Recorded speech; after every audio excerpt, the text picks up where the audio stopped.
Arabnya ada dalam bentuk syair, ini lengkap pokoknya lah. Insya Allah kita selesai pengajiannya, kita muntahkan sampai jam 12 malam. Yang nggak kuat berarti bukan orang NU. Melestarike ajaran aswaja kanthi akhlak ingkang utama.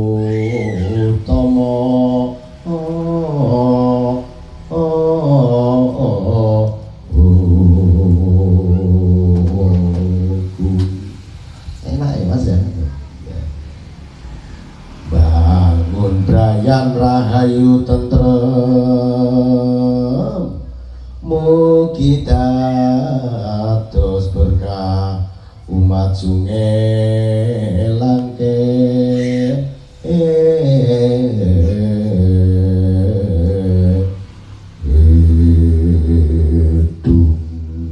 Dados selawatannya tole tole, kan lagunya ada Mas, tole tole tole kan gitu.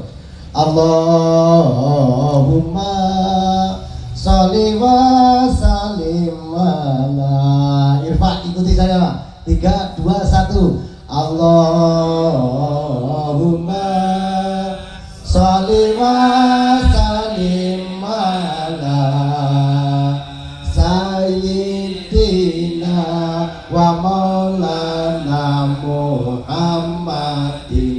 Tumpak tuntung ada dama fi'lillahi sholatan daimatan bidawamim mulkillahi.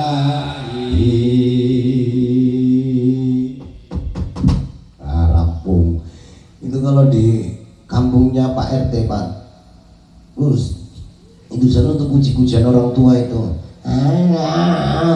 Itu orang tua itu subuhan ya. Putune si turun bisa beduk ya.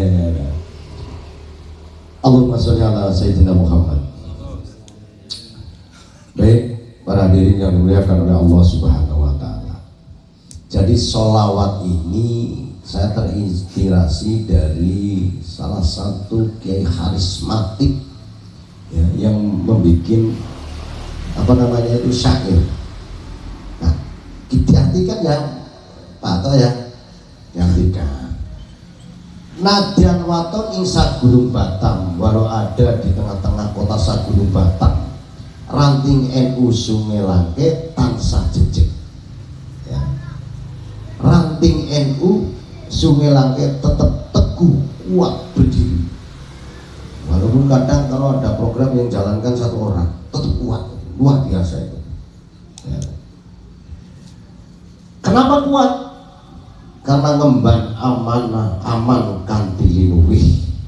Itu ngemban amanah daripada Nahdlatul Ulama dengan keutamaan melestarikan ajaran ahli sunnah wal jamaah, kemudian dengan akhlak yang luhur dan mulia, membangun masyarakat yang tentram, semoga jadi berkah seluruh umat di seluruh wilayah Sungai Langke. Itu bahasa Indonesianya Pak atau Pak Lurah ya. Bahasa Arabnya walau kana fi ranting NU Sungai Langke. Ini Pak Ketua Tampil harus bisa ya. Tabqa thabitan rasihan tahmilul amanah bikulli fadli wal ikhlas. Harus ikhlas. Wa tasunu ta'alima ahli sunnah wal jamaah bi akhlaqil karimah wa rafiyah wa tabni majmu'an bisudil amnu was sakinah rajiyatan an takunu barokatan lil ummati jami'an. Luar biasa itu ya. Luar biasa. Nah, terus bagaimana kalau tadi kan terinspirasi dari seorang ulama karismatik. Siapa ulama karismatik itu? Adalah Kiai Haji Abbas Buntet yang memimpin pasukan 10.000 dari Jawa Barat ketika perang 10 November, kemudian bertambah menjadi 20.000 pasukan yang dipimpin oleh Mbah Sumolangu, Syekh Mahfud Sumolangu. 20.000 pasukan berangkat ke Surabaya, pulang tinggal 5.000, 15.000 mati kabeh, tapi menang ya. Baik, sangat gugah kayak gini Pak, ini syairnya Pak. Ada syair yang luar biasa, tapi di dalam adat NU Pak, walaupun syair itu ada sesuatu yang luar biasa. Nanti kalau di halnya terakhir penutup Pak. Contoh, di dalam adat NU itu ada hizib, itu disyairkan. Hizib itu luar biasa disyairkan, dan itu hebat banget. Namanya Hizbul Barki, hizib tentang petir. Jadi kalau pengamal orang-orang kiai-kiai dulu, lama-lama dulu kalau mengamalkan hizib Barki, itu kalau ngomong dengan orang cuma sekali aja, lainnya itu tunduk semua. Maka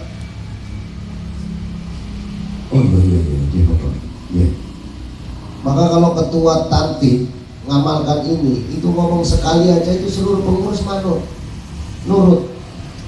Makanya kalau ini kok gak ada yang nurut, itu besok harus puasa, ngamalkan, ada puasanya. Kalau nggak salah lupa, itu ada itu hisbat itu.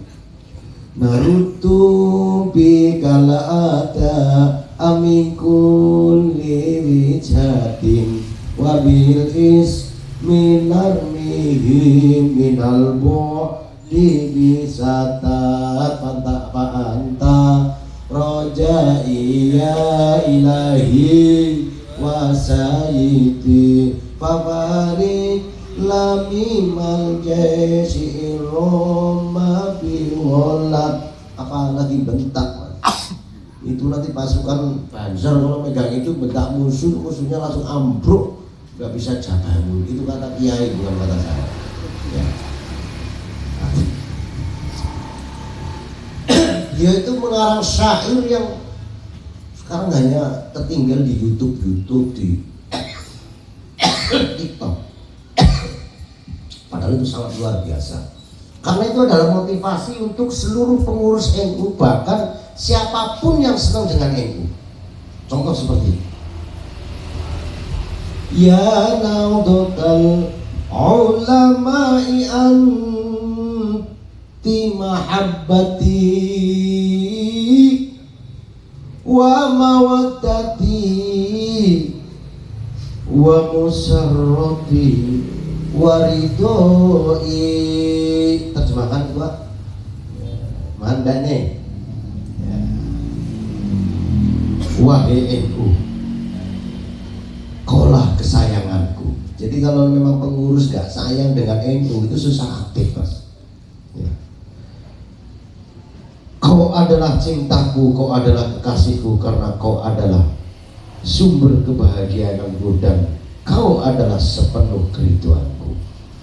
Maka selaku kader-kader NU senantiasa ridho dengan Nahdlatul Ulama dan meyakini seyakin-yakinnya bahwa NU adalah sebuah kekasih yang tidak akan hilang walaupun 1000 berselang. Kita punya kekasih yang namanya istri saya.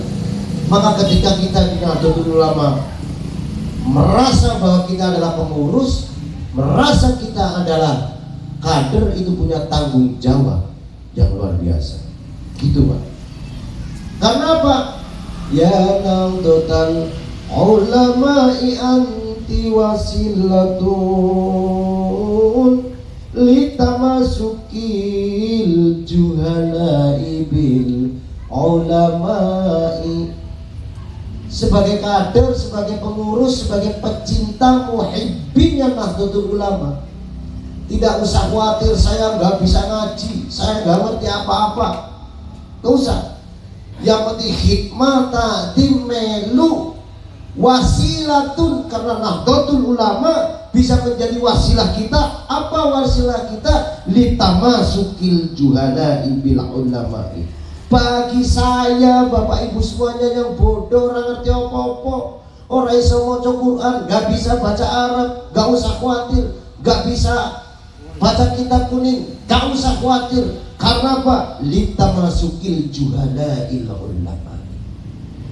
Karena apa? Ketika kita sudah betul-betul ikut masuk gabung di dalam Nahdlatul Ulama, kita yang nggak ngerti apa-apa akan gandolan sarungnya kiai, gandolan sarungnya ulama yang akan insya Allah kita selamatkan ketika lewat siratal mustaqim ila dakhulal jannah. Tapi ya harus yakin, Pak, al yaqinu la yuzadu bisa. Lah kalau pengurusnya aja nggak yakin, strukturnya nggak yakin, sehingga berudak datang halal bihalal banyak sekali, Pak Sekretaris, ya gimana? Nanti kita akan bedah sedikit tentang gerakan Nahdlatul Ulama, bagaimana menjalankan program kerja. Nah, inspirasi inilah yang tadi melahirkan Dandang Gulo. Oh, ini kalau dibaca panjang kali, saya juga ngarang syair. NU Ranting Sungai Langke dalam bahasa Arab aja. Tadi ya habis asal saya bacakan aja dulu nih. Ya Nahdlatul Ulama fi Ranting Sungai Langke. Nah, ini lagunya ngatuki Pak Oleh ya. Anti nuru fitu jawa fil ulubi tasirina fil huda bil kulli sitin wa tahmilan al ilma duna syukuki. Teruskan ala sunnatil gharain nabqa jam'i wa nahya bil akhlaqi wa suluki fa ya rabba naj'alna biha muhtadin wa an'am'i alaina bikul liburuki. Wahai Nahdlatul Ulama Ranting Sungai Langke Sagulung Batang. Ini artinya Pak Tok ya, engkau berjalan di jalan petunjuk dengan penuh kejujuran. Jadi pengurus kabeh wong jujur-jujur kabeh, gak ada yang gak jujur, karena ini akan mendatangkan barokah. Di atas menjalankan, mengamalkan, merawat faham aswaja yang mulia, kita tetapkan bersama, dan kita hidup dengan akhlak dan perilaku yang luhur sesuai petunjuk dan ittiba ala ulama Nahdlatul Ulama. Wahai Tuhan kami semuanya, jadikanlah kami pengurus-pengurus Ranting Nahdlatul Ulama Sungai Langke, anggota, pencinta, muhibinnya semuanya, jadikanlah kami orang-orang yang mendapat petunjuk dan limpahkanlah kami segala keberkahan. Sholawat Nahdlatul Ulama Sungai Langke. Nanti kita perbaiki lagunya, perbaiki nadanya, pakai bahar disesuaikan dengan bahar tawil dan lain sebagainya. Bapak Ibu yang dimuliakan oleh Allah Subhanahu wa Ta'ala, halal bi halal. Nah, halal bi halal. Nanti kita tutup dengan persoalan apa yang namanya sedikit terakhir lah, untuk memotivasi kita bersama, termasuk untuk motivasi kita, diri kita juga. Jadi gini Bapak Ibu semuanya, ya, sampai jam 12 lah, kurang lebih. Kalau kurangnya 2 jam ya berarti nanti 5 menit lagi Pak Lurah, gitu. Allahumma sholli ala Muhammad. Baik, halal bi halal itu gini Pak.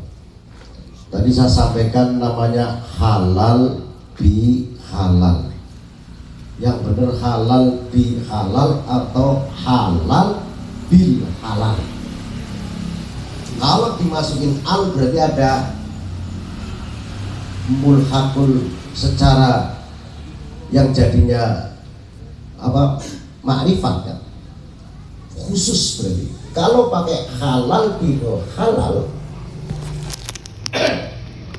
berarti menghalalkan yang halal terhadap yang halal, khusus komunitas yang muslim. Ini kan muslim semua nih, maka pakainya halal bil halal. Tetapi kalau tidak ada alnya, ya, berarti bukan makrifat lagi, nakiro, halal bi halal. Maka itu yang hadir itu tidak hanya muslim saja, non muslim, bahkan si orang dua agama yang nggak beragama, yang sholat nggak sholat, hadir di dalam acara halal bi halal. Sah tidak? Sah. Nah, kalau kemarin Bapak Ibu semuanya menghadiri halal bihalal, kalau penceramanya Ustadz-Ustadz, Kiai-Kiai NU pasti akan menceritakan sejarah halal bihalal dimulai dari tahun 1948. Yang pencetusnya adalah salah satu pendiri Nahdlatul Ulama, pendiri NU, yaitu Kiai Wahab Hasbullah. Itu udah lintas medsos ada. Tapi jika bakal halal bihalal itu ada nggak? Karena bahasa halal bil halal atau halal bil halal di Arab sampai detik ini silakanlah. Pak Januar yang lama di Arab sana, bertahun-tahun, berpuluh tahun, pernah dengar nggak ada halal bil halal? Gak ada. Karena ini adalah kerangka berpikir daripada ulama-ulama Nahdlatul Ulama di dalam Al-Muhafadzatu, menjaga adat istiadat tempatan sehingga menjadi hukum, dasar hukum, sehingga dijalankan dan tidak melanggar syariat. Mari kita cek kalau halal bihalal melanggar syariat atau enggak. Dalam acara bihalal isinya maaf memaafkan, saling mengakui kesalahan, minta maaf, baik enggak? Bid'ahnya di mana? Bid'ahnya bukan bid'atul lala, tapi bid'ah hasanah. Itu dasar hukumnya dulu, jangan sampai nanti pengurus NU mana dasarnya halal bihalal. Dan dasarnya itu adalah interferensi bahasa Nusantara, atau itu sebenarnya Nusantara diarabkan cara lugawiyah. Jadi halal, halalun bihalalin, halal bi halal. Nah, isi aslinya awal-awal halal bihalal itu gimana? Saya akan menceritakan sejarah pemantik munculnya halal bihalal dari zaman dulu. Nusantara itu ibu kotanya pindah-pindah sebelum jadi Republik Indonesia. Yang pertama, ibu kotanya itu Nusantara itu dari Sabang sampai Merauke, itu ibu kotanya di tempat tinggalnya Pak Haji Anwar, yaitu di Kediri. Pendirinya siapa? Erlangga. Di zaman Kediri itu dimulailah yang namanya sungkem. Pelakunya berarti lagi sungkeman. Para abdi dalam sentono di dalam kerajaan itu sungkem terhadap raja. Itu awalnya, belum di tingkat masyarakat.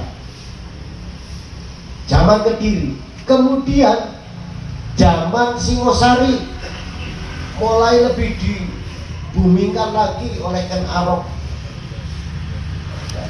Selama berapa tahun? Selama 78 tahun. Setiap, tapi belum ada lebaran, belum ada Idul Fitri. Kapan pelaksananya? Setiap ketemu Pasewakan Agung, silaturahim, bahasa kita, antara rakyat biasa terhadap raja. Selama 7 bulan menantu, kemudian diganti masa Majapahit. Terjadi sungkeman. Di dalam sungkeman tidak sekedar menjalankan maaf-maafan, tapi menyampaikan informasi-informasi penting. Ditutup dengan Kembul Bujono Ondromino. Apa itu Kembul Bujono Ondromino? Yaitu makan-makan bersama. Itu di era Majapahit. Kemudian di era Majapahit akhir, mulai dinasti Brawijaya keempat, datanglah para wali 9 generasi pertama. Orang itu harus tahu sejarahnya. Belum ada wali generasi pertama itu dipanggil Sunan, belum. Panggilan Sunan ada Sunan Gunung Jati, Sunan Muria, Sunan Kalijaga, dan lain-lain. Itu mulai generasi Wali Songo kedua yang dipimpin oleh Sunan Ampel. Ketiga kemudian baru Sunan. Nah, wali-wali 9 generasi pertama itu sebutannya masih Syekh. Nanti ada wali yang sampai ke Tanah Melayu kok, dari salah satu wali 9 itu Syekh Maulana Ishaq. Itu pakai Syekh dan gelarnya Syekh Maulana. Syekh Maulana Jumadil Kubro, Syekh Maulana Ali Akbar, Syekh Maulana Aliyuddin. Ada 2 Wali Songo generasi pertama yang dimakamkan di, ada orang Jawa Barat dan di sini, yang dimakamkan di Masjid Kuno di Banten, yang Masjid Pintu Seribu itu ada makamnya. Di sana ada Syekh Maulana Aliyuddin dan Syekh Maulana Ali Akbar yang membawa Asma Suryani, kemudian dikawinkan dengan Asma tempatan oleh kultural ibu saya yang menghasilkan ilmu debus. Ilmu debus itu yang membawa, nggak main-main, seorang wali, Pak. Wali generasi pertama. Nah, ketika wali generasi pertama datang secara resmi, karena itu adalah delegasi diplomatik disuruh oleh Raja Turki Utsmani Sultan Muhammad I, ada 9 orang, semuanya Syekh Maulana, Syekh Maulana. Kalau Maulana itu adalah gelar kebangsawanan Kesultanan Turki. Ada menteri pasti gelarnya Maulana.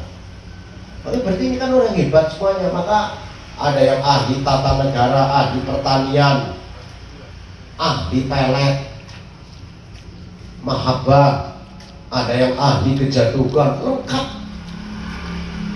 9 orang ini datang ke Indonesia, datang ke Nusantara, di ibu kota Nusantara, di Majapahit, tidak berontak atau mengganti Majapahit menjadi negara Islam atau kerajaan Islam, tidak,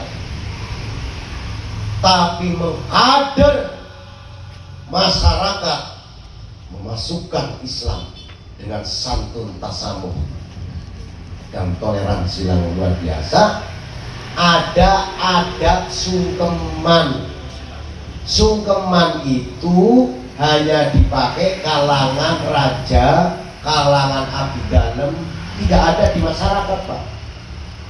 Maka dimotori oleh Syekh Maulana Muhammad Maghribi yang digigit.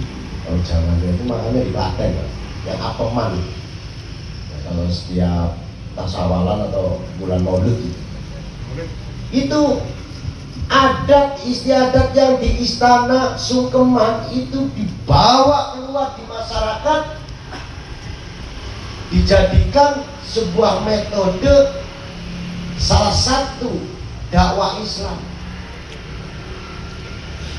Jadi namanya belum halal bihalal, dibawa keluar istana oleh para wali generasi pertama, dimotori oleh Syekh Maulana Muhammad Al-Maghribi yang mengarang kitab Kanzul Ulum jilid 2 sebagai laporan intelijen kepada Turki Utsmani.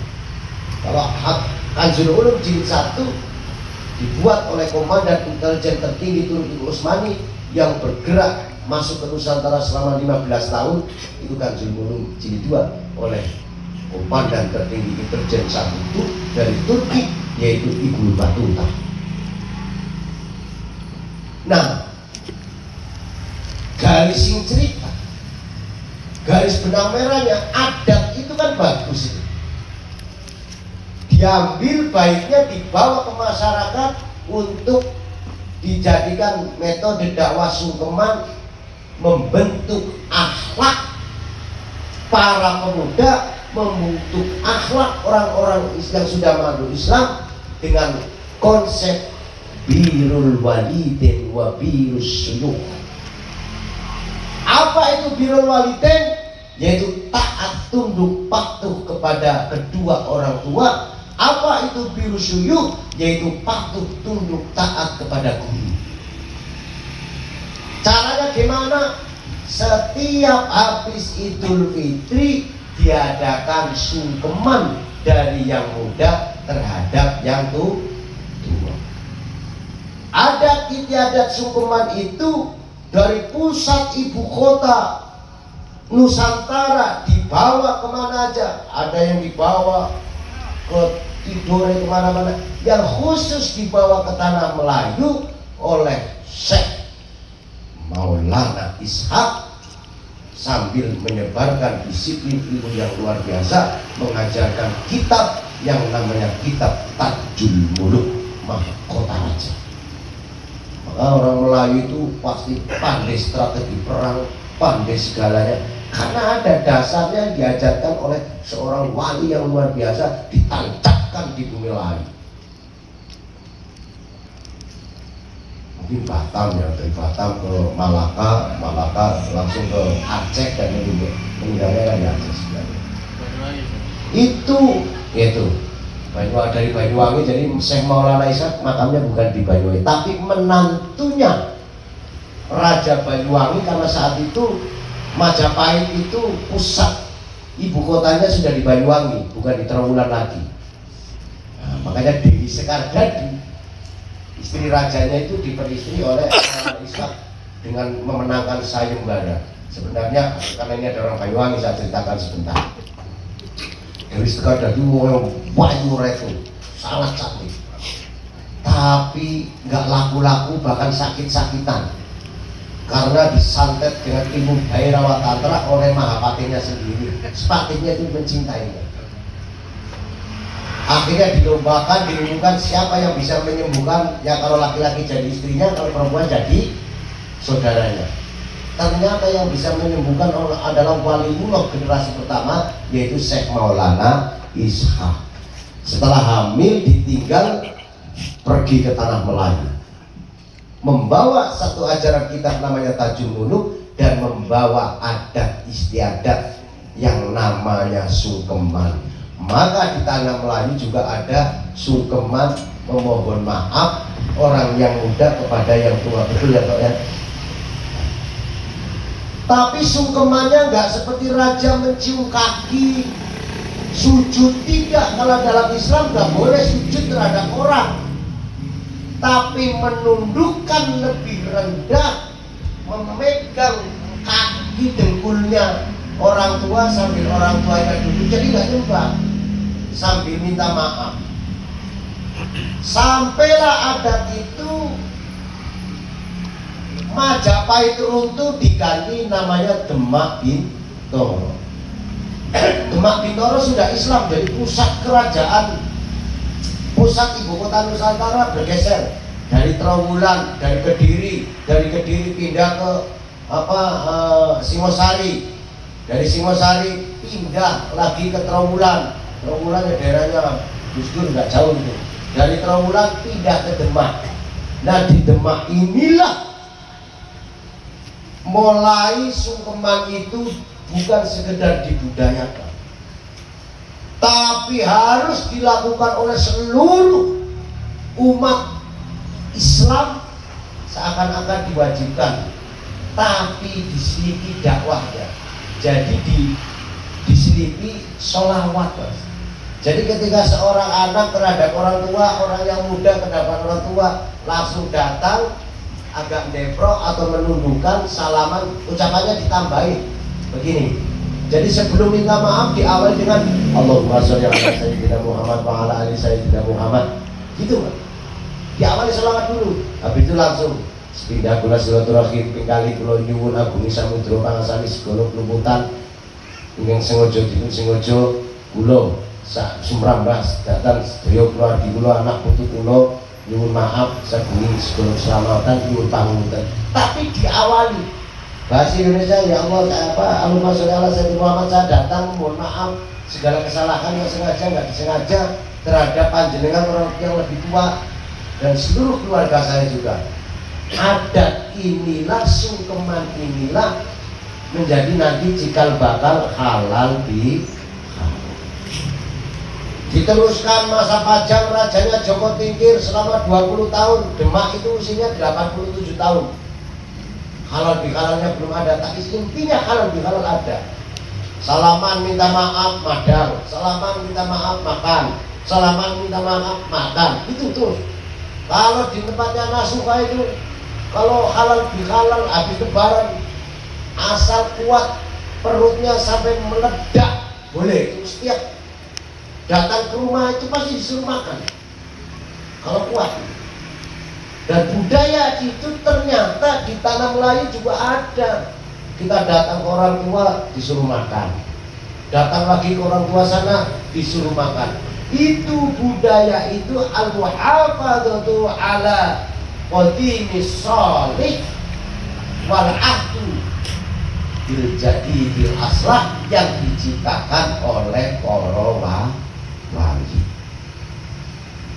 Lalu pada masalah Islam, akhir dinasti masalah Islam pasca perjanjian Giyanti sudah pecah antara Solo dan Jogja. Itu masa Mangkunegoro I pada tahun 1925 menginstruksikan, ibu kotanya sudah pindah ke sana Pak, Nusantara, menginstruksikan maklumat raja bahwa seluruh warga diwajibkan sungkeman, wajib sungkeman ketika habis lebaran Idul Fitri. Sungkeman meminta maaf, meminta maaf, terus duduk bareng-bareng sambil duduk makan. Nah itu. Jadi kalau halal bihalal harus ada makannya Mas Prabowo. Gak ada makannya bukan halal bihalal. Oke. Kalau jam 12 kok wislah terserah mau bubar kalau apa aku nyari sih salah sih positif. Ini belum menyangkut masalah itu. Nah, ya nanti jam 12 tahun. Allahumma sholli ala Muhammad. Terus tak jawab, tapi nggak dijawab malah enggak repot. Jadi tidak hanya makan-makan, juga harus ada minumnya Mas Bravo. Contoh, nih minum kalau halal bihalal. Waduh panas sekali nih. Wah Nuril payah ini. Harus ada minumnya. Maka kita datang ke sini tadi langsung dikasih minum. Itu sudah syarat rukun halal bihalal. Ya. Nah, zaman Nusantara setelah Nusantara yang terakhir tadi pada tahun 1925 diwajibkan seluruh masyarakat sungkeman. Sehabis Idul Fitri, wah ribut, rame. Setiap habis Idul Fitri pasti orang pada keluar rumah semuanya, datang silaturahmi halal bihalal, meminta maaf.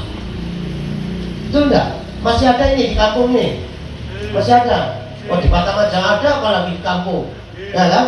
Ada. Tapi waktu dulu belum ada amplop. Kalau sekarang ada amplop. Itu al-adatul muhammad kama fi hadhil wilayah. Ya kita harus ikuti. Maka ketika saya lebih muda usianya datang ke rumahnya Pak Haji Andar, umpamanya lebih tua usianya, pasti saya diamplopin Pak. Amplop walaupun isinya 2.000. Itu adat. Nggak boleh dihilangkan. Modal lihat. Nah itu. Nah kita langsung masuk ke ranah ini.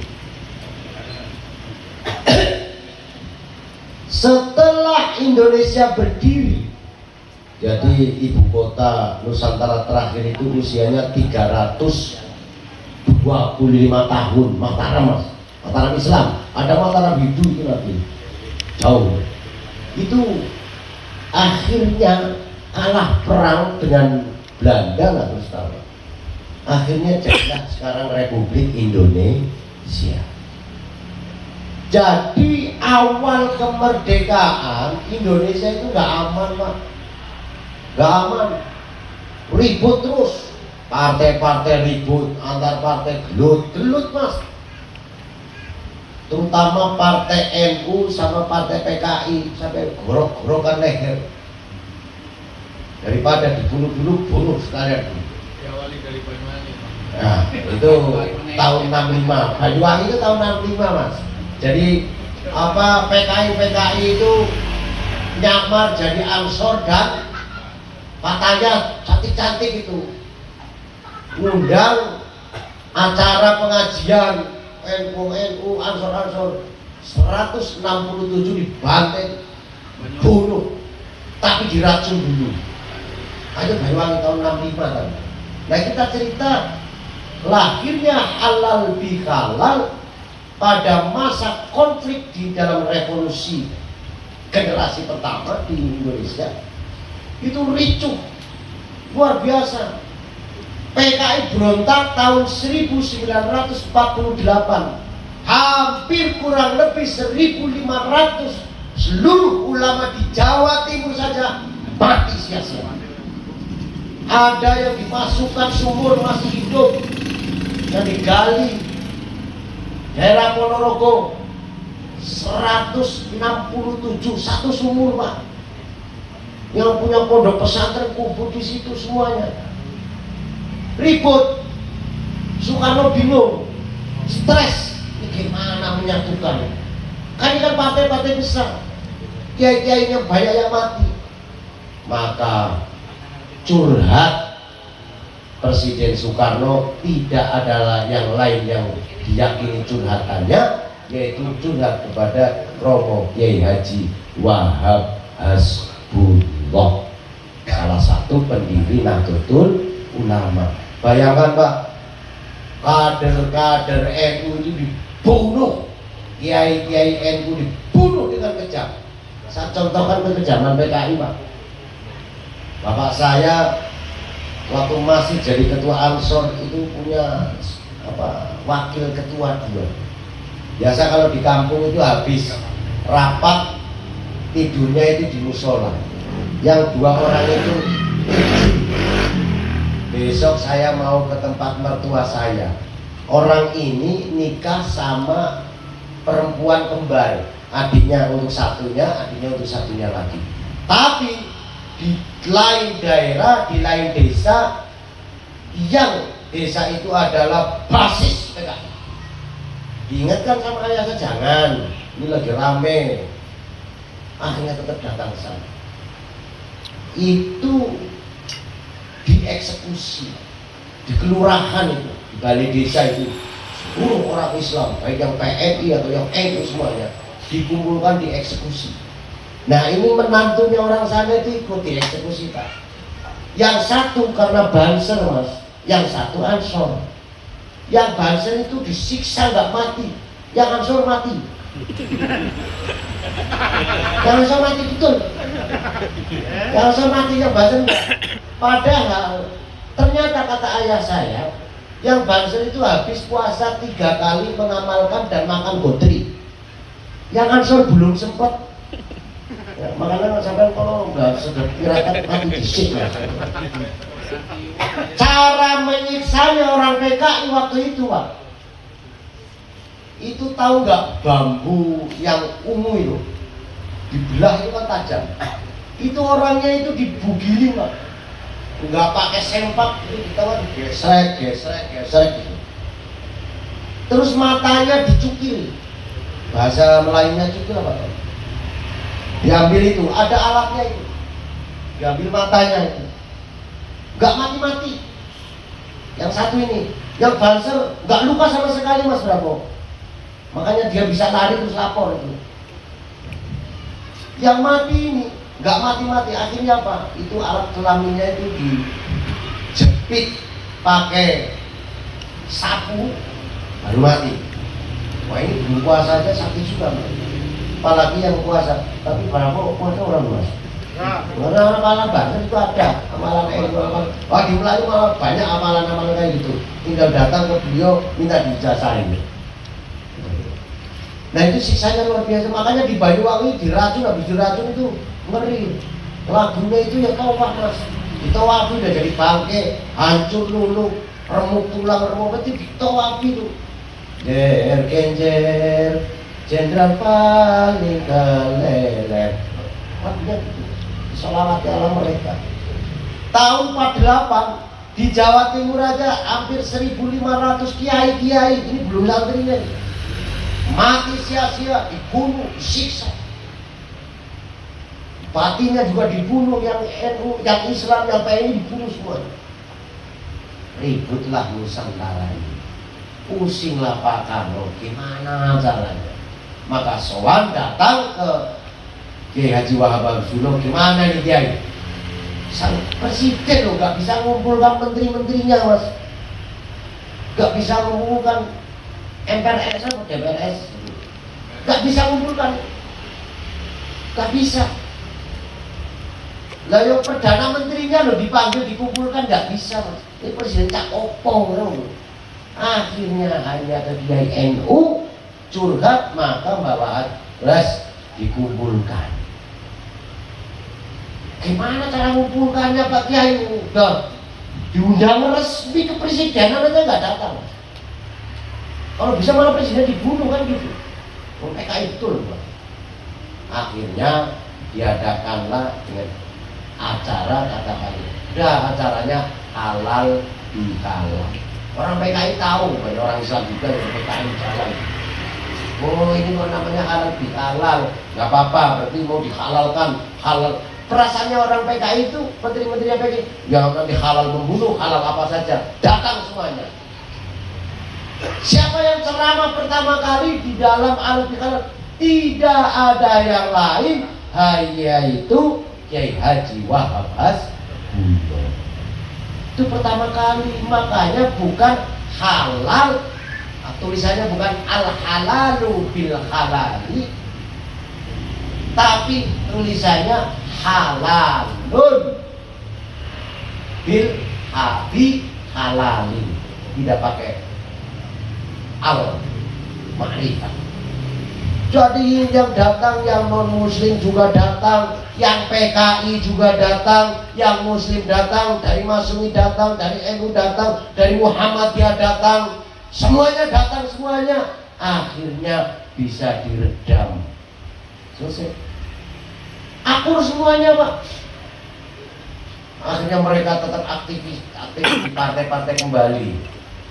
Sampai nanti berontak lagi tahun 65 yang paling ngeri nanti kita bisa katakan. Jadi secara halal bihalal yang mendirikan, yang membuat adalah salah satu tokoh pendiri Nahdlatul Ulama. Nah, jadi kalau yang pakai halal bihalal siapa saja, semuanya warga negara Indonesia. Mau suku apa aja boleh. Walaupun yang menciptakan itu orang NU, Melayu, Batak, Muslim, maka ada gereja ngadakan halal bihalal. Lah kok Ansor Banser kok heran? Ya jangan heran. Wong itu memang diciptakan untuk lintas agama dan lintas suku. Mudah-mudahan halal bihalal yang akan datang kita adakan di kantor kecamatan. Setelah Pak Lurah kita doakan menjadi caleg. Mau nggak mau kita paksa doakan. Nanti lama-lama kalau lupa kan ikhlas. Orang infak, orang sedekah, syaratnya kan harus ikhlas, betul nggak Pak? Syarat ikhlas itu cuma satu Mas Bravo, harus lupa. Kalau nggak lupa maka nggak bisa ikhlas. Oleh karena itu nggak apa-apa kita doakan, kita paksa Pak Lurah jadi camat. Masih ingat, nanti kalau lupa kan ikhlas. Nah kira-kira itu Allahumma. Baik, itu sejarahnya. Nah isinya apa halal bihalal itu?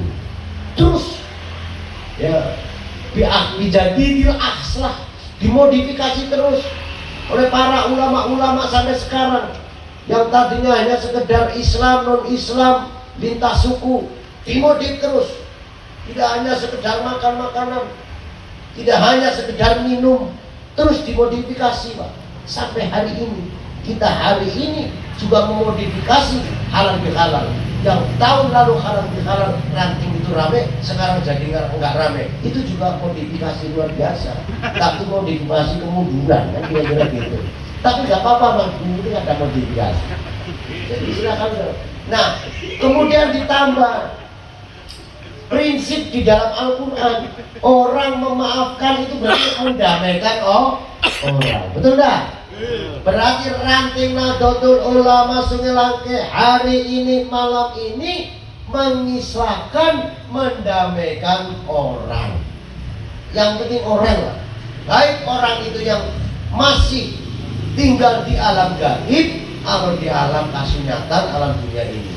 Siapa yang gaib? Mereka yang belum bisa datang.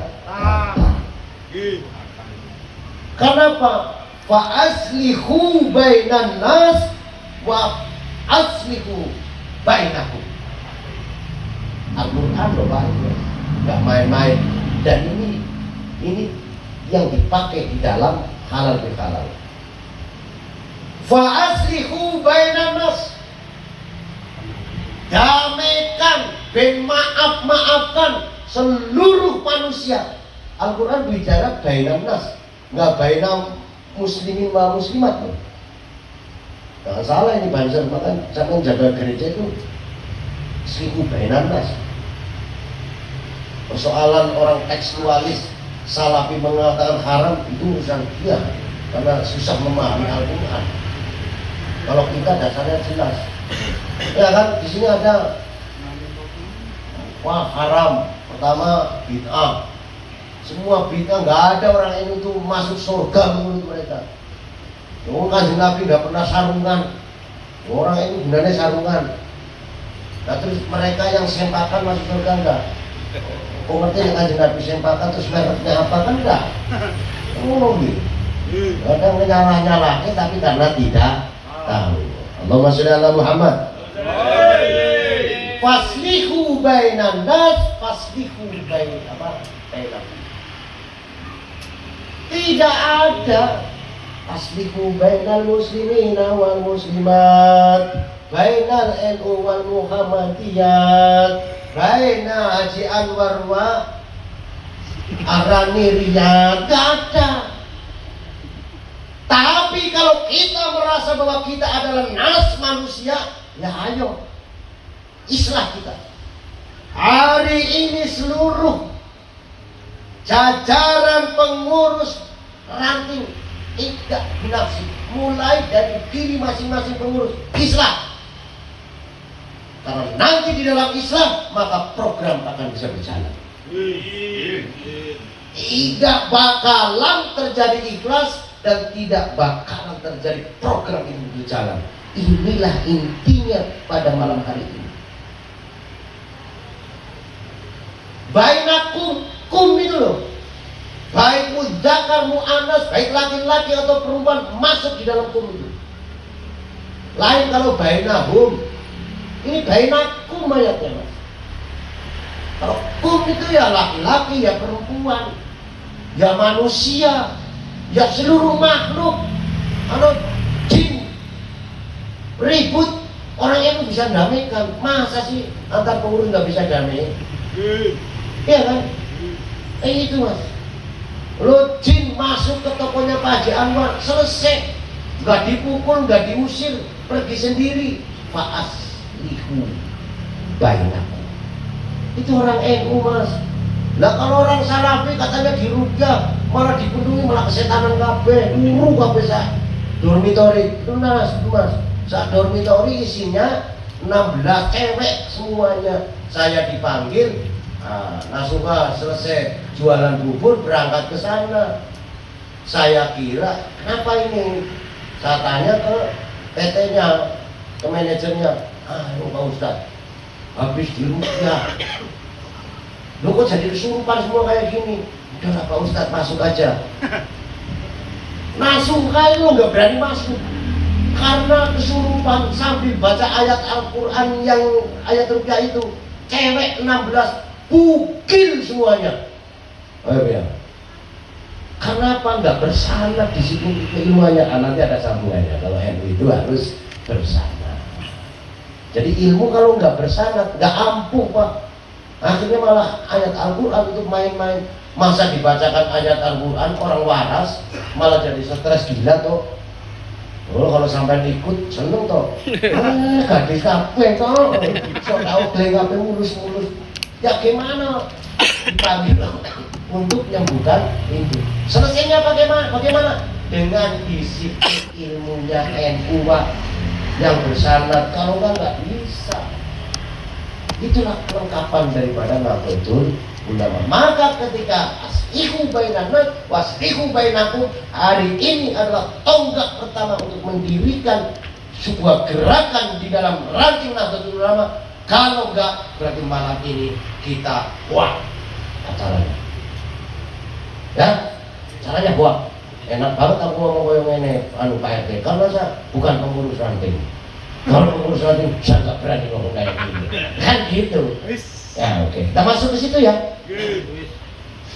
Mus sampai itu. Ya Katib Surya ini. Nah, nggak usah mangan Katib ya, mangan itu. MC protes.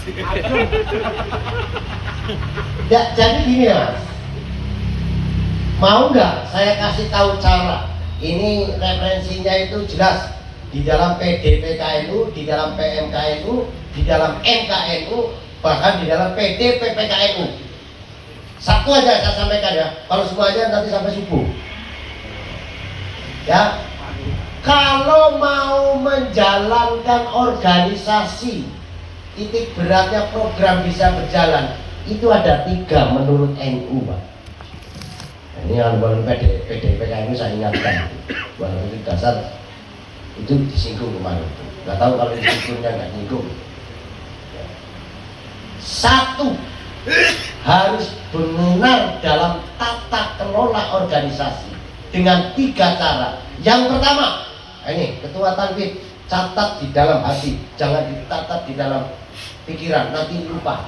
Tapi kalau di dalam hati, ya wa ilhamal malaikati fi qulubil mu'minin, akan terukir selamanya sampai ketemu muka nakir.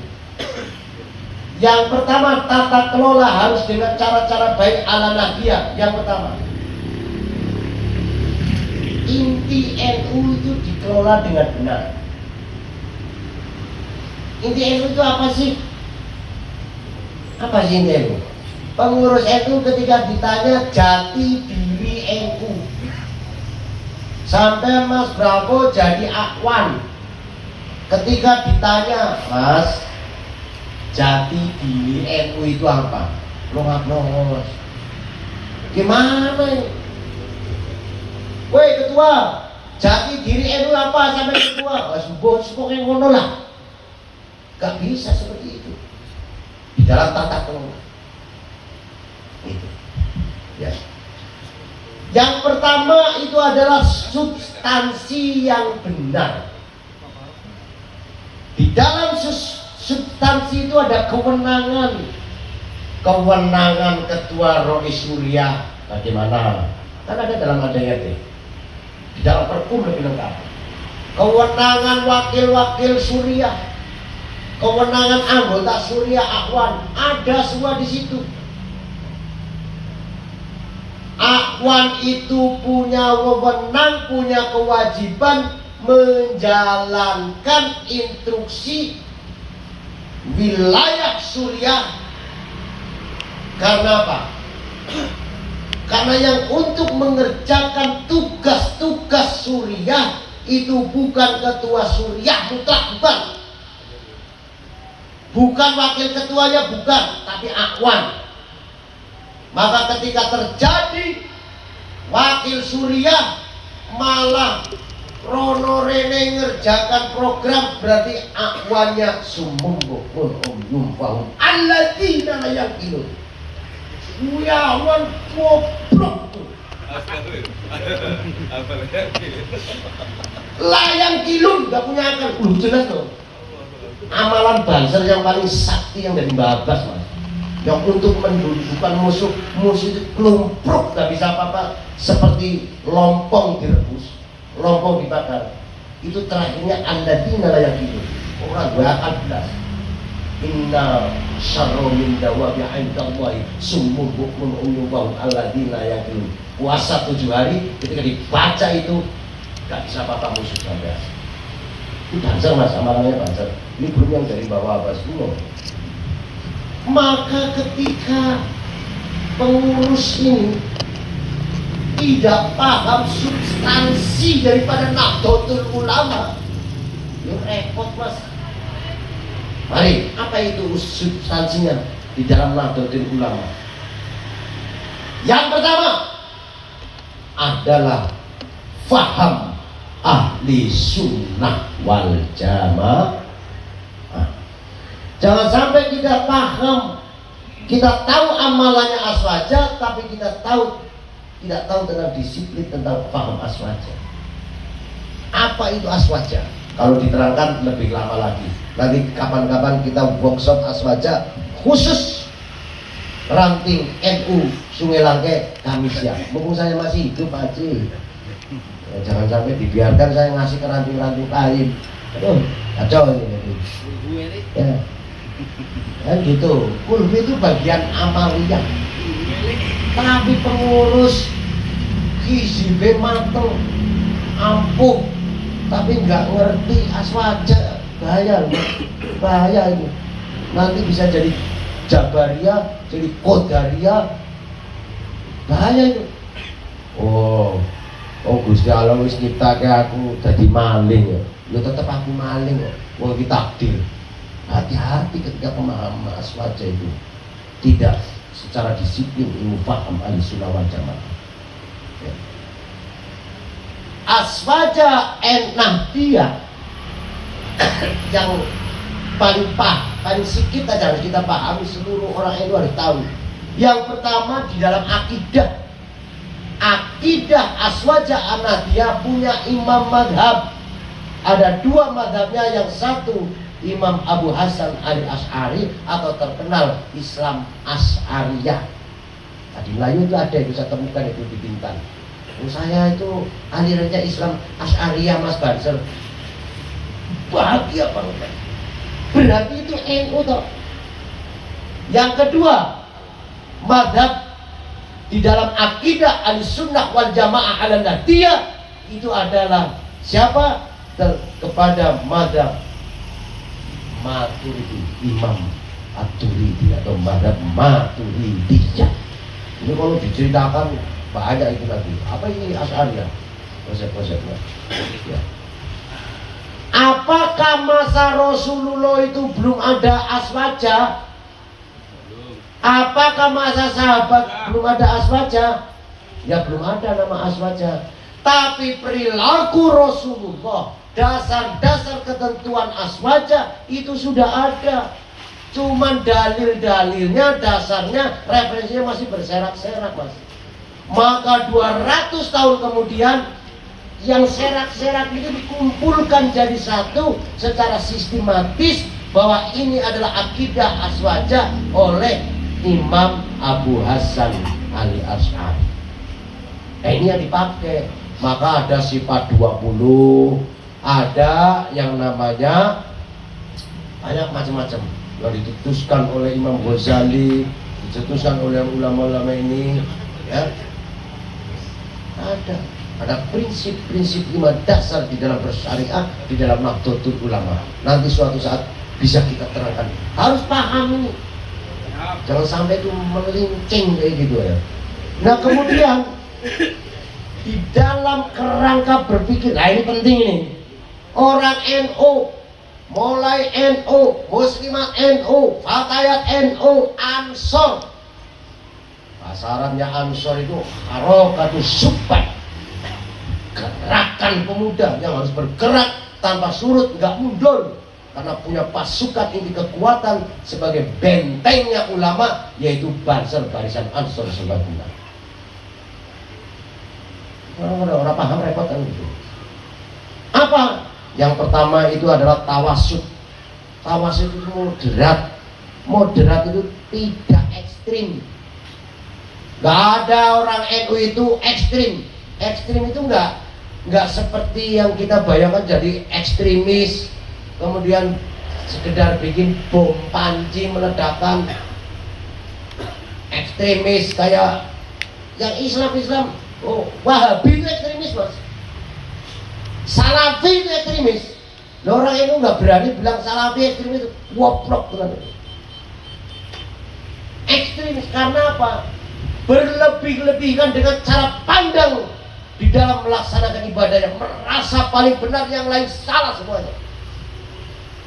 Muludan, maulid Nabi salah, sholawatan bareng-bareng salah, semua salah. Menurut dia yang paling benar, itu ekstremis.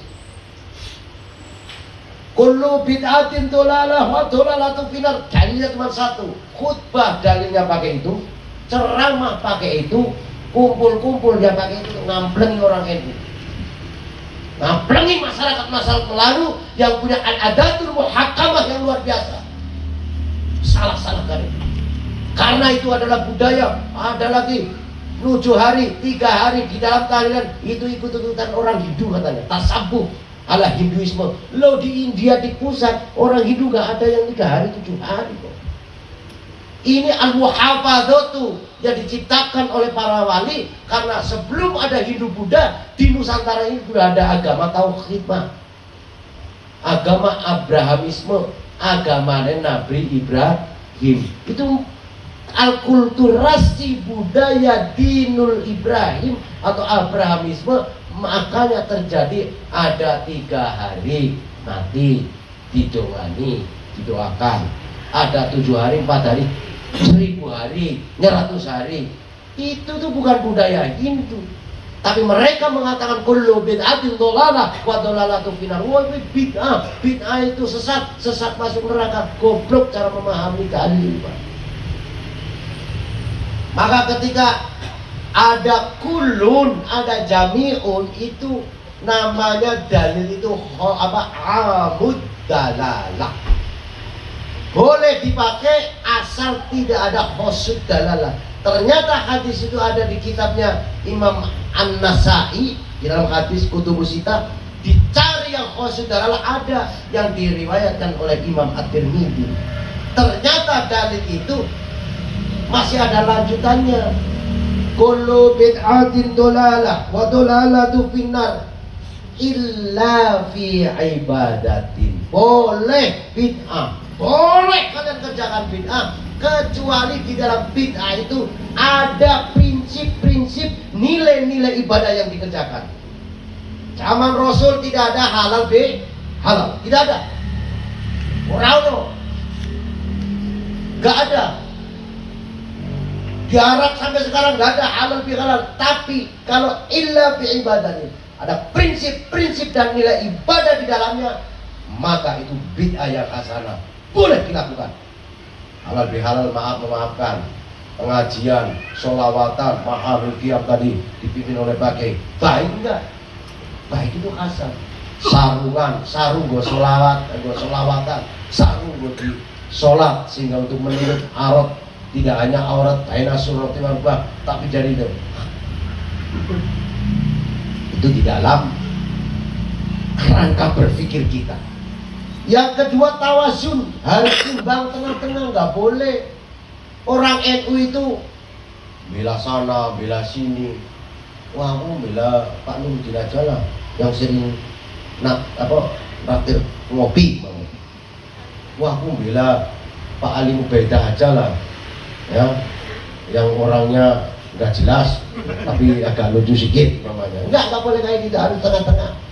Termasuk di dalam menjalankan kerangka berpikir, di dalam gerakan-gerakan menjalankan program juga harus ada tawasud dan tawazun. Yang ketiga tasamuh, toleran. Orang NU itu nggak kagetan, Mas. Ada kader NU menjaga gereja, oh haram, masuk neraka. Tekstualis banget itu, hanya teksnya yang dibaca. tapi mafhum mukhalafah dan mafhum muwafaqah enggak dipakai dasar-dasar usul fikihnya. Bukan gereja yang dijaga, tapi kebangsaan itu. Kalau gereja itu dibom, yang disalahkan siapa? Orang Islam mas, padahal yang ngebom belum tentu orang Islam. Wong itu para badut-badut ekstrim, ya membatihim minal wahabiyah wasalafiyah kok. Oh jelas itu. FPI ada yang terlibat. Mana mantan FPI? Orang kader ini harus berani ngomong kayak gini. Ya, ex FPI, jangan bilang itu FPI, goblok itu. Ex itu karena udah dilarang oleh negara. Karena apa? Karena makan terhadap negara. Bahwa NKRI harga mati, NU itu wajib menjaga negara, menjaga kesatuan Republik Indonesia di dalam kerangka politik. Itu tasamuh, mas. Kemudian i'tidal, harus adil di dalam tindakan apapun. Enggak karena dasar nafsu, nggak karena dasar menang sendiri, nggak karena dasarnya menurutku sih paling benar kayak gitu, menurut kiai saya kayak gitu, nggak bisa. Di dalam tata kelola organisasi nggak bisa, mas. Merasa aku loh sekretaris paling pinter, sekretaris di dalam organisasi memang harus lebih cerdas daripada ketua, tapi tata kelolanya tidak boleh mendahului ketua. Gitu. Kemudian berbasis ilmu. Yang kedua ini berbasis, yang keempat berbasis ilmu. NU pokoknya mau sampai jam 12 sampai mau protes nggak apa-apa. Nggak ada sendirian bubar, tak ngomong dewe aku. Silakan Mas Baru kalau mau pamit nggak apa-apa. Waktu ikon kuis kan semua adab sampai itu. Ya. Gini, di dalam talim kan ada, terus pokoknya belak-belakan aku aja. Bedora 3 menit. La yuntafa'u bihil ilm.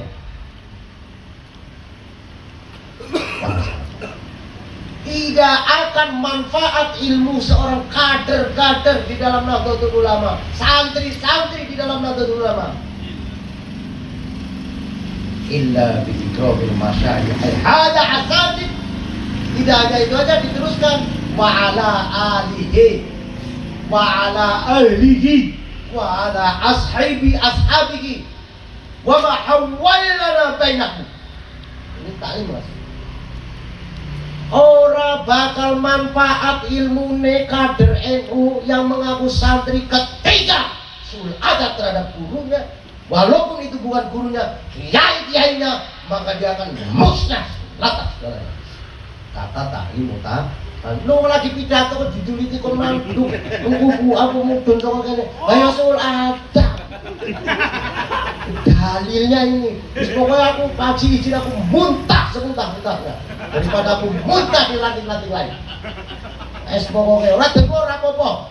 Yang penting aku kewajiban sebagai tugas dan pemenang alumni Susbabim Banten, alumni PDPKNU, alumni PMKNU, alumni MKNU, mesti tek aku sekolah nang NU ora meneh kelanjutane.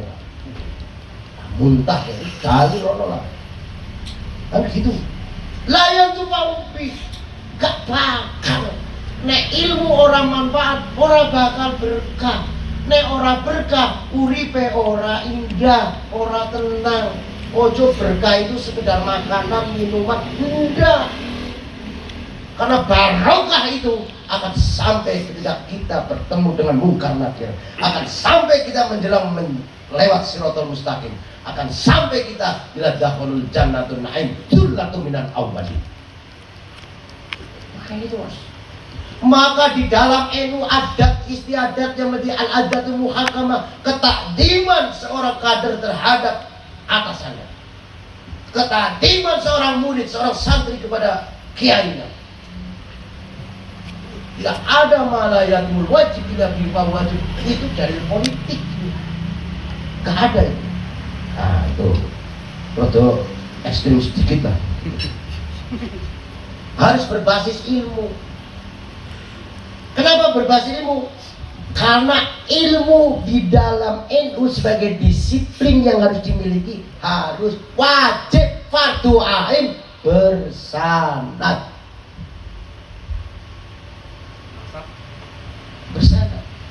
organisasi aja bersana.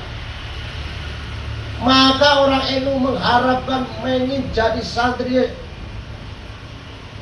pendiri NU Syekh Hasyim Asy'ari, karena dijamin doanya ampuh sebagai seorang wali. Tapi bagaimana sekarang kader ditakdimil alal masyayihnya itu bagaimana? Maka ketika berorganisasi, satu-satunya organisasi di dunia tidak ada lain yang memiliki sanad keilmuan, yaitu Nahdlatul Ulama.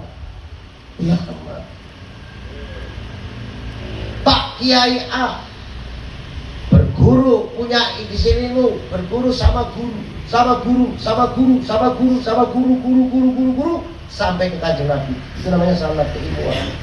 Tapi kalau enggak itu mukotek, terputus. Padahal ilmu itu besok akan mewujud menjadi makhluk yang akan membantu kita menyelamatkan kita dari api neraka. Jelas itu. Nah, itu prinsip kerangka berpikir orang NU loh yang saya sampaikan ini. Ya. Itu berbasis ilmu. Kemudian di dalam sosial kemasyarakatan ada namanya ukhuwah persaudaraan. Ini yang nomor 5 ya. Di NU itu ada dibagi cara persaudaraan. Yang pertama, ukhuwah Islamiyah, persaudaraan antar sesama muslim. Kenapa Gus Dur nggak mau pusing? Asal syahadatnya masih sama, nggak bakalan ribut itu. Asal syahadatnya sama. Orang Syiah syahadatnya masih asyhadu alla ilaha illallah wa asyhadu anna Muhammadar Rasulullah, tetap berubah. Ada yang berubah, itu Syiah Imamiyah sama Zaidiyah. Yang bukan itu masih sama. Makanya itu nggak pernah itu ngablengin bacoki orang Syiah, karena syahadatnya masih sama, Mas. Loh, sampean kita semuanya satu organisasi, sering ngopi bersama, syahadatnya sama, organisasinya sama. Lo kok congkrah? Ayo, jangan abaikan hal-hal pribadi di dalam harokatul asasiyah, harokatul nahdiyah. Abaikan semuanya hal-hal yang bersifat pribadi, jangan dibawa ke organisasi, hancur organisasi. Betul nggak? Saya karena membenci Pak RT, Pak RT kan pengurus. Wah, akhirnya saya jelek-jelekan Pak RT di belakang. Wah, yang kupret lah kayak lah, kira-kira gitu kan. Wah, ini ngawur, Mas. Jadi tidak memegang prinsip disiplin ilmu dan ukhuwah Islamiyah dalam Nahdlatul Ulama itu juga bersana. Nih, panjenengan semua khususnya yang pernah pesantren dididik namanya adab. Kalau pesantren diajari kiai itu nggak langsung ngaji kitab, apalagi kitab yang besar-besar, enggak. Dididik dulu akhlaknya. Ini sanadnya ini, Mas. Sanad daripada ukhuwah Islamiyah. Yang kedua, ukhuwah watoniyah. Jadi NU itu memiliki persaudaraan sebangsa setanah air. Tidak pandang bulu apakah mereka itu muslim, non muslim, sholat, gak sholat, iman, gak iman, mau suku apa saja. Di dalam prinsip kerangka berpikir NU untuk mengejawantakan, mengaplikasikan di dalam dunia kemasyarakatan, ada yang namanya prinsip ukhuwah watoniyah. Apalagi sesama Islam, apalagi sesama pengurus, apalagi sesama anggota, apalagi sesama-sama Banser, sama-sama Ansor, sama-sama cinta NU. Gak boleh kita itu. Akhirnya hancur sendiri kita itu gara-gara bukan organisasi itu hancur oleh orang lain, tapi hancur oleh diri kita sendiri masing-masing. Itu namanya ukhuwah watoniyah. Yang selanjutnya ada namanya ukhuwah insaniyah. Ini yang terakhir, ukhuwah antar manusia, bersaudara, pokoknya manusia, Pak. Bukui bencong, bukui perempuan, itu saudara kita, saudara antar manusia. Karena manusia itu adalah ciptaan Allah, ciptaannya Allah. Kenapa segala hal kebaikan kita diawali dengan Bismillahirrahmanirrahim? Pemantik di dalam disiplin tasawuf, karena Allah itu punya zat sifat yang namanya Ar-Rahman. Allah itu memberikan kasih sayang terhadap seluruh makhluknya, nggak pandang itu suku Jawa, nggak pandang itu suku Melayu, nggak pandang itu Batak, mau apa saja, semua dikasih. Mau itu Muslim, mau itu non Muslim. Man syaa falyumin, man syaa falyakfur. Silakan pilih jalannya sendiri-sendiri, karena tanggung jawab langsung pada Allah sendiri-sendiri. Kenapa? Semuanya Allah berikan kehidupan, semuanya Allah berikan rezeki. Itu al-adalu bin nabiyah. Jadi jangan sampai wah itu orang non muslim, oh kaya, rampok bisa jadi hatafe, ya kan? Bikin bom dan sebagainya, rampok halal, yang penting bukan hartanya orang muslim. Jadikan hatafe, belum negara damai loh. Kenapa? Tidak memiliki kesanad dan ilmu yang namanya ukhuwah insaniyah. Gitu. Yang terakhir, biar cepat makan. Mohon maaf. Ya, yang terakhir, ya, dalam kerangka berpikir yang harus diaplikasikan kita itu adalah kebangsaan. Maka NU tidak setelah hitoh 84 kembali ke asalnya. Hitoh kembali ke asalnya. NU tidak berpolitik praktis. NU bukan miliknya partai A, NU bukan miliknya partai B, partai C, partai apa saja. Itu politik praktis. Anggapan di luar sana NU itu partai, Pak. Minimal aliansi atau sayap dari partai. Enggak. Sebelum partai itu lahir, NU sudah lahir. Dikembalikan hitop namanya 1984 ketika pecah antara kubu NU Cipete dan kubu Ciganjur. Yang menyatukan adalah Kiai dari Kediri, Mbah Mahfuz Ali itu dari Lirboyo. Disatukan lagi, kita udah NU itu nggak usah berpolitik praktis. Tapi apa politik NU? Politik NU itu adalah politik kebangsaan. Jadi politik kebangsaan. Nah, kemudian gimana? Lah kalau ada kader NU ke partai ini, kader ini boleh. Itu bukan organisasinya, individu. Tapi jangan sekali-kali ketika sebagai pengurus NU masuk ke partai ini membawa NU-nya. Berarti cara berpikir dalam kerangka berpikir Nahdlatul Ulama itu adalah majnun bil pekok sebagai nama. Wis majnun pekok lho, Mas. Saya selaku kader NU jadi anggota partai, jadi pengurus partai. Saya bawa orang-orang NU untuk ke partai. Gak boleh. Kenapa ada? Ya itu oknum. Ya kan? Wah, belum jadi. Wah, aku juga NU Mas, aku juga tahlilan ini. Berjadi tinggal. Belum siapa? Kadernya Mas. Maka oleh sekarang tolong ansur-ansur sampaikan di luar sana bahwa NU itu bukan politik praktis, NU itu bukan partai, dan NU seluruh di dalamnya itu bukan milik partai. Harus berani. Selamat datang Ketua Rijalul Ansor. Wah, luar biasa. Jadi gitu. Jadi wawasan kebangsaan atau politik kebangsaan itu NU yang dijalankan, bukan politik praktis. Tapi kalau ada tokoh-tokoh politik mendekati NU, dia jangan ditinggal. Ya monggo diakomodir, tapi bukan berarti gerbong NU-nya dipakai untuk nafsu syahwat kepentingan pribadi. Gak boleh. Gak boleh.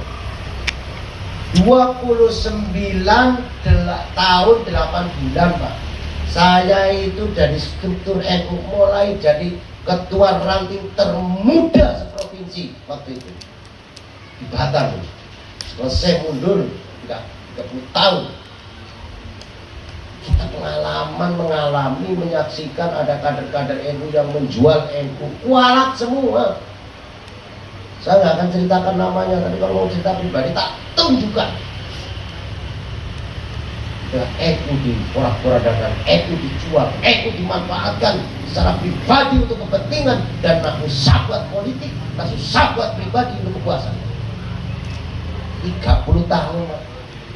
Jadi orang pensiun loh dari struktural, malah dijadikan ketua Jatman, kado. Oleh karena itu, Bapak Ibu yang dirahmati oleh Allah Subhanahu Wa Taala, jadi tata kelola yang pertama itu substansi yang benar. Substansinya dulu jangan dirubah-rubah, jangan dirubah. Menurut saya benernya seperti ini loh, tata kelola nggak bisa. Contoh nih. Pengurus NU setelah resmi pertama kali dilantik. Ini udah dilantik kan? Setelah dilantik, ya substansi selanjutnya apa? Harus ada rapat kerja. Kenapa? Ini substansi yang benar harus dikelola. Loh, kalau kepengurusan di setiap jenjang kepengurusan Nahdlatul Ulama setelah dilantik nggak pernah raker, nggak apa-apa Pak. Wong ini udah ada program kok. Apa programnya? Ya tahlilan, ya manakiban, ya pengajian, ya kemana. Akan dimintai pertanggungjawaban biar nggak masuk neraka itu ketuanya itu main nerakanya separuh Pak. Itu dimintai pertanggungjawaban apa? Ketika laporan pertanggungjawaban. Mana programnya? Boleh silakan. Jalan nggak tanpa program, tapi tidak amanah secara konstitusi di dalam statuta, anggaran dasar, anggaran rumah tangga, Perkum Nahdlatul Ulama. Ngaku jadi NU ben selamat gandulan gandulan sarungnya Kiai Lasudin. Ya Nahdlatul Ulama'i anti wasilatun.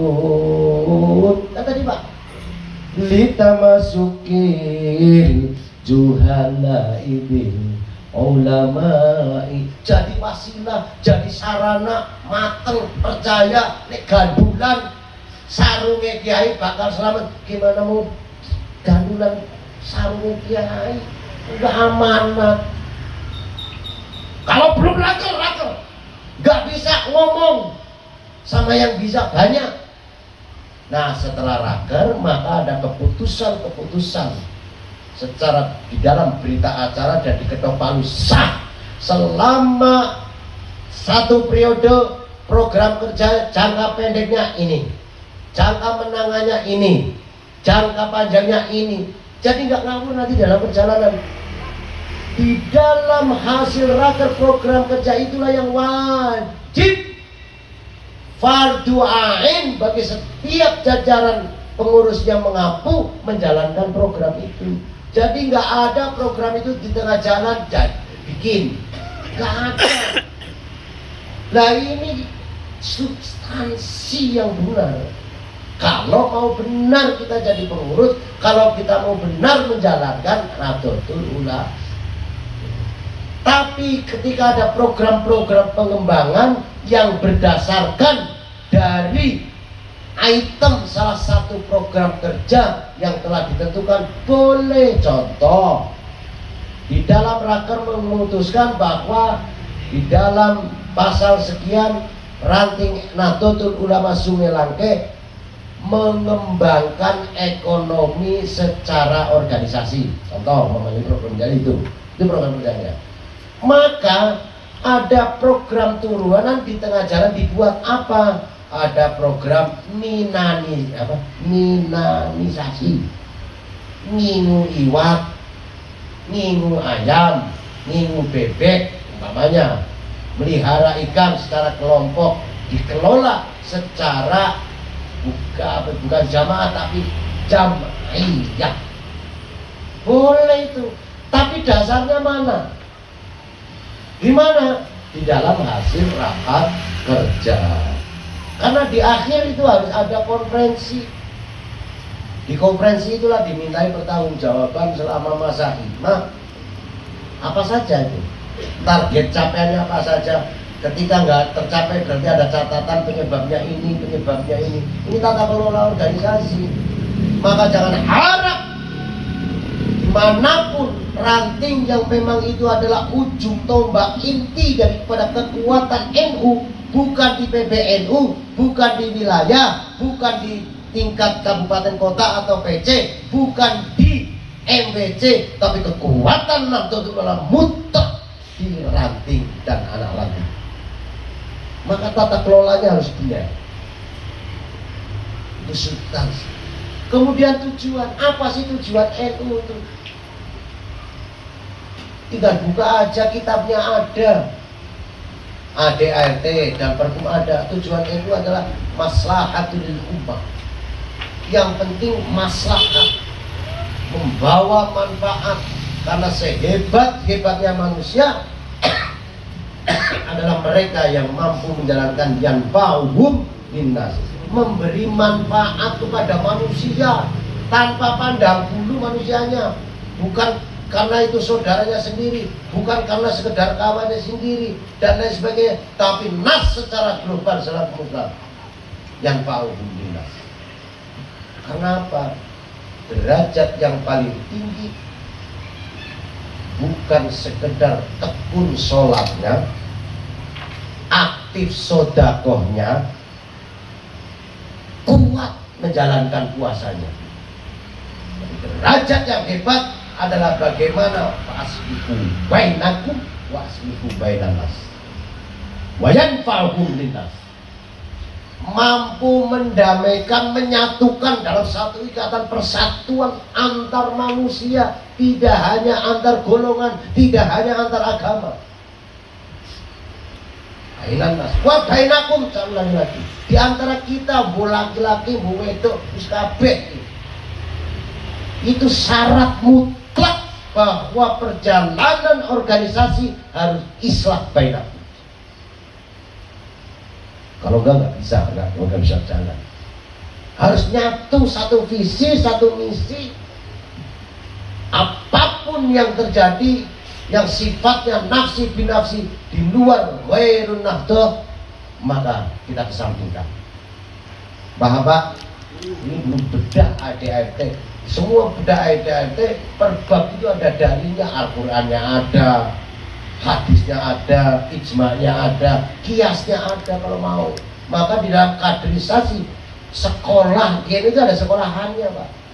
Yang paling dasar itu PD PKNU, paling dasar lah, TK-nya itu.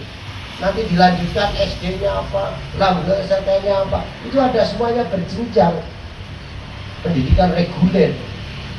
Di Ansor, ya besok katanya ini Sabulung mau mengadakan DTD, bukan diklat ya Pak, betul? DTD atau diklat? Tua. Serius nih, karena saya baca pamfletnya itu DTD loh. Karena ada yang konsultasi udah benar nih, redaksinya belum coach itu. Diklat atau DTD? Oke, sampean paham nggak selaku ketua Ansor? Apa itu DTD? Apa itu diklat? Baik, saya terangkan. DTD diklat terpadu dasar. Kalau diklat khusus pendidikan dasar Banser. Tapi kalau DTD itu campur, Ansor ya dididik, Bansernya juga dididik jadi satu. Kenapa ada DTD? Itu dilakukan oleh klaster Ansor paling bawah yang kelasnya paling mbek. Karena cawur marut, tidak ada kader, pengurusnya kosong, bukan karena siapapun nggak mau jadi pengurus, karena memang nggak ada kader, habis kader, maka diadakan DTD Mas. Berarti kalau memang Sagulung kemarin ada dari Satkor ini seperti ini, terus gimana nih? Wah berarti ya pas lah, karena Sagulung itu rauno kader Ansor mau jadi pengurus, susunan pengurusnya mbek kabeh, maka bagus DTD. Kalau di Klatsar itu adalah seluruh ansornya sudah jalan, programnya sudah bagus, sudah minimal klaster C, nggak usah klaster B, apalagi klaster A, maka tidak boleh DTD lagi, tapi wajib melaksanakan di Klatsar, pendidikan latihan dasar untuk kebanseran, di mana penguatan aswaja, penguatan keilmuannya, penguatan keansorannya, penguatan kebanserannya, dan benteng-benteng ulama dilakukan di dalam acara itu. Oke. Dah selesai, kita jalan. Nanti montong-montong insya Allah banget bakalan itu. Allahumma sholli ala Muhammad. Jadi selanjutnya mari tata kelola ini baru satu tata kelola yang benar yang saya sampaikan, yaitu tentang apa tadi, tentang substansi, belum tujuan, belum caranya. Caranya belum saya sampaikan, nanti takut panganannya basi. Kalau basi, yang pertama paling dosa saya Pak Atik, nggak sampean. Nanti saya melarang, akhirnya panganannya mampu, yang paling dosa yang ceramah. Mohon maaf, bentar mohon maaf lah. Oh berarti sampai sadar dunia ngaji sak dengan ya Allah. Mohon maaf betul. Ini adalah bahasa campuran antara bahasa kaderisasi, antara bahasa instruktur, dan antara bahasa kepengurusan. Biasanya seperti itu. Dan ini hanya cuplikan-cuplikan. Masih bintang 2. Apa tujuan NU yang benar? Apa cara NU yang benar di dalam menentukan, membuat, menjalankan program itu? Insya Allah saya hutang. Silakan ditagih kapan saja di dalam acara yang lain. Jangan sampai pengurus Ansor, pengurus Banser, pengurus NU nggak ngerti tujuannya apa, nggak ngerti cara penangannya gimana di dalam harokatus subat, di dalam harokatun nakiyah, di dalam al-adatul muhakamah dan lain-lainnya. Itu aja. Mohon maaf yang sebesar-besarnya. Saya sebagai manusia paling banyak dosanya. Sekali lagi ini halal halal, monggo mari kita menghalalkan yang haram jadi halal, yang halal tambah halal. Ila liqa ma'assalamah wa ahumukum jazakumullahu khairan katsiran wallahu muwaffiq ila aqwamit thoriq. Naik doa langsung ya. Bismillahirrahmanirrahim.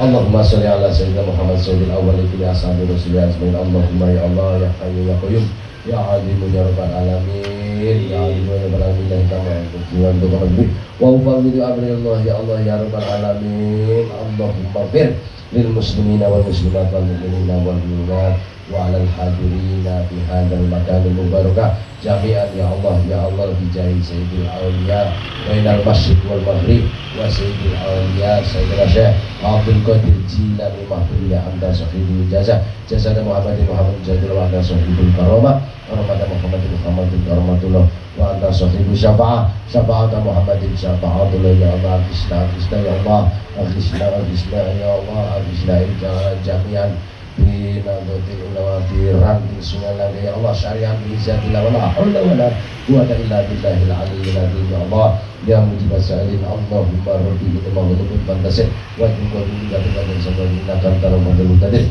ifini ya kafi wa la dhakiru wa kafa billahi waliyan wa kafa billahi nashiran inna syirka la dzulmin wa wallahu yuridul man libadi wa qad adabiru qawmin ladina dzalamu walhamdulillahi rabbil alamin haqqi rabbana atina fid dunya hasanah wa fil akhirati hasanah wa qina adzabannar wa assalamu alal mursalin walhamdulillahi rabbil alamin. Taqabbalallahu minkum. Wassalamualaikum warahmatullahi wabarakatuh. Waalaikumsalam warahmatullahi wabarakatuh.